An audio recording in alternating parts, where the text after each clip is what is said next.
Après la mort du juste Abel, Dieu ne voulut pas que tout le genre humain tirât son origine d'un fratricide et d'un impie, et remplaça le fils d'Adam qui était mort par Seth, qui lui succéda non seulement dans ses droits, mais encore dans sa piété et sa justice.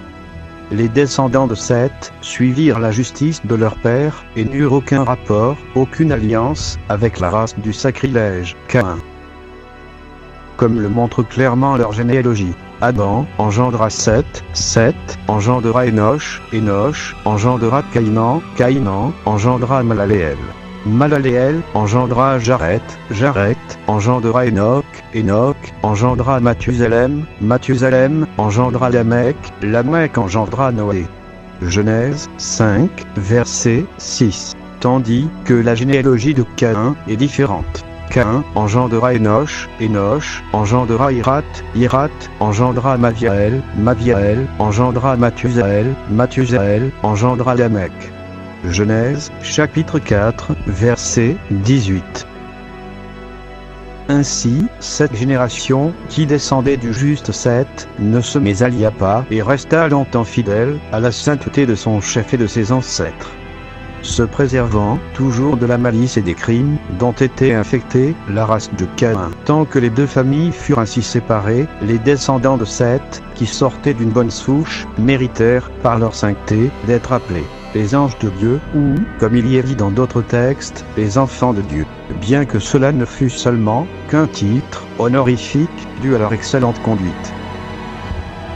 Tandis que ceux de Caïn, au contraire, à cause de leur impiété, ou de celle de leur père, et de leurs œuvres toutes terrestres, étaient appelés simplement les hommes, ou les filles des hommes, en référence à la beauté des filles de la lignée caïnite.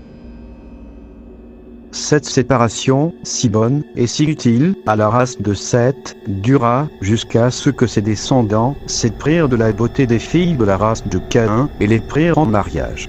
Les femmes communiquèrent à leurs maris les vices de leur père et les détournèrent, ainsi que de la simplicité et de la sainteté qu'ils avaient reçues de leur ancêtre Seth. Cette science universelle, qui appartenait à Adam, fut transmise de génération en génération à la race de Seth, tant qu'elle a vécu séparée de la race coupable de Caïn. Et comme elle l'avait reçue saintement, elle ne l'employait aussi que pour le culte de Dieu ou les nécessités de la vie. Mais depuis cette funeste alliance, elle l'employa, sous l'inspiration du démon, à des choses profanes et sacrilèges. Elle institua les pratiques des enchantements et de la magie, et apprit à ses descendants à quitter le culte du vrai Dieu pour adorer les éléments tels que le feu, les astres et les démons qui sont dans l'air. Les fils de Seth, ayant épousé les filles de Caïn, leurs enfants donnèrent une lignée encore plus méchante qu'eux. C'étaient de robustes chasseurs, des hommes violents et cruels, qui, à cause de la grandeur de leur taille et de leur méchanceté, furent appelés les géants, Néphilim. Les premiers se mirent à piller leurs voisins et à rançonner les hommes, aimant mieux vivre en volant les autres qu'en travaillant de leurs mains. Leurs crimes devinrent enfin si grands qu'il fallut les eaux du déluge pour en purifier la terre. Une ancienne tradition nous apprend que le fils de Noé, Cham, s'était lui aussi livré aux superstitions et aux pratiques sacrilèges de la magie. Comme il savait bien qu'il ne pourrait pas introduire dans l'arche, où il devait entrer avec son père et ses frères, un livre qui conserverait le souvenir de toutes ces abominations. Il écrivit ce qu'il en savait sur des lames de métal et sur des pierres très dures que l'eau ne pouvait détériorer. Après le déluge, il rechercha avec soin les documents qu'il avait cachés et les transmit à la postérité comme une semence perpétuelle de malice et de sacrilège. Caïn et ses descendants furent les premiers auteurs de magie et d'astrologie, dont Cham, le fils de Noé, avait connaissance, lequel, comme le prouve savamment Kircher, dans Obéliscus, Pamphilicus, était l'ancien Zoroastre.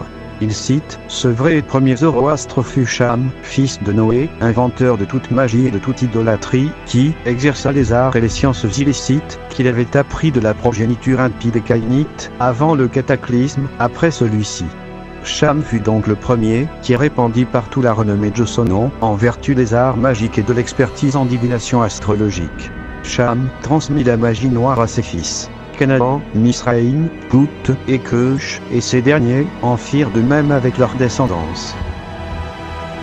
L'un des sorciers les plus influents de l'époque post-diluvienne ne fut autre que Nimrod, fils de Cush et petit-fils de Cham. Nimrod profana le nom de Dieu, le souilla, viola l'alliance établie avec Noé, trompa l'Éternel et se révolta contre lui. Dans les premiers chapitres de la Genèse, l'Éternel confectionne des tuniques spéciales pour Adam et Ève. L'Éternel Dieu fit à Adam et à sa femme des habits de peau, et il les en revêtit. Genèse 3, 21. En effet, selon certaines sources, ces tuniques avaient miraculeusement survécu au déluge, et avaient été volées à Noé par Cham, et plus tard elle fut donnée à Cush, qui transmit ces tuniques à son fils Nimrod. Il est rapporté que ces tuniques, portées par Nimrod, l'ont aidé à gagner en popularité. Les animaux avaient une étrange réaction face à ces vêtements. À leur vue, ils tombaient impuissants à ses pieds. Et c'est sûrement grâce à ces fameux vêtements qu'il fut reconnu comme étant un puissant chasseur. La transmission de la magie noire perdurera à Babylone et ses alentours jusqu'à l'arrivée du roi Salomon qui soumet les djinns et confisque toutes les reliques de sorcellerie. Ce n'est qu'après sa mort que la majorité des reliques de sorcellerie ressurgissent et que les djinns et les mages colportèrent des médisances à son sujet. Et ils suivirent ce que les diables racontent contre le règne de Soleiman. Alors que Soleiman n'a jamais été mécréant mais bien les diables. Ils enseignent aux gens la magie, ainsi que ce qui est descendu à deux anges, Harut et Marut, à Babylone. Mais ceux-ci n'enseignaient rien à personne, qu'il n'ait dit d'abord, « Nous ne sommes rien qu'une tentation. Ne sois pas mécréant. » Ils apprennent auprès d'eux, ce qui sème la désunion entre l'homme et son épouse. Or, ils ne sont capables de nuire à personne qu'avec la permission d'Allah. Et les gens apprennent ce qui leur nuit et ne leur est pas profitable. Et ils savent, très certainement, que celui qui acquiert ce pouvoir n'aura aucune part dans l'au-delà. Certes, quelle détestable marchandise pour laquelle ils ont vendu leurs âmes. Si seulement ils savaient. Sourate 2. Verset 102. Aujourd'hui, la pratique des sciences occultes n'est qu'un pâle reflet d'un essor passé et se trouve souvent cantonnée au domaine folklorique. Cependant, bien qu'interdits formellement et proscrits par de nombreux savants et guides spirituels, les rituels magiques ont traversé les siècles en influant, dans leur sillage, les systèmes symboliques d'Orient et d'Occident. Et d'ailleurs, de nos jours, la majorité des leaders mondiaux arborent fièrement cette gestuelle satanique, issue de la lignée caïnite. Nous rappelant ainsi que toutes ces pratiques occultes sont toujours bien utilisées par cette élite afin d'asservir et diriger le monde.